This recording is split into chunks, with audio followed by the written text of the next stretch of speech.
Hello అండి, welcome to Nagalakshmi tailoring. నేనైతే ఈరోజు డ్రెస్ ఒకటి స్టిచ్చింగ్ చేశాను అనమాట. దానికి ఫ్రంట్ అయితే పోట్లీ బటన్స్ అయితే పెట్టాను. నేను ఎలాగా మనం అదే రెడీ చేయాలనేది అయితే నేను చూపిస్తాను మీకు ఇప్పుడు. దీనికోసం క్లాత్ని చిన్న ముక్కలుగా అయితే కట్ చేసుకొని మనకి పోట్లీ బటన్స్ తయారు చేసుకోవడానికి వాటిని చిన్న చిన్న పీసెస్గా అయితే కట్ చేసుకోవాలి.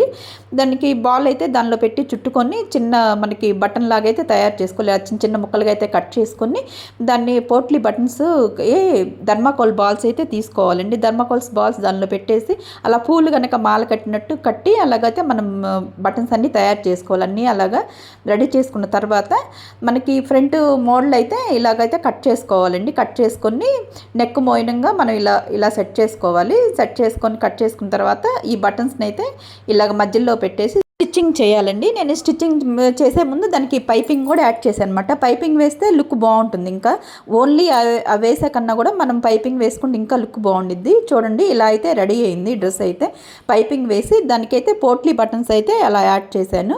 ఫ్రంట్కి హ్యాండ్కి కూడా బటన్స్ అయితే యూజ్ చేశానండి. చాలా బాగా వచ్చింది. డ్రెస్ స్టిచ్చింగ్ అయిపోయిన తర్వాత వేసి చూడాలి కదండి. వేసి చూస్తే మరి ఆ మనసు ఊరుకోదు. అప్పుడు దాకా ఎలా ఉంది ఏంటనేది మనకు అర్థం కావాలంటే వేసుకొని చూడాలి. డిజైన్ కూడా కొంచెం న్యూగా పెట్టాను. పోట్లీ బటన్స్ అయితే ఇంత మట్టికి నేను అయితే ఏ డ్రెస్కి యూజ్ చేయలేదన్నమాట. దీనికే యూజ్ చేశాను. మరి ఎలా ఉంది ఏంటనేది కామెంట్ అయితే చేయండి. మనకి డ్రెస్కి అయితే ఇంపార్టెంట్ చున్నీ లేకపోతే ఆ డ్రెస్కి అందమే ఉండదు కదా.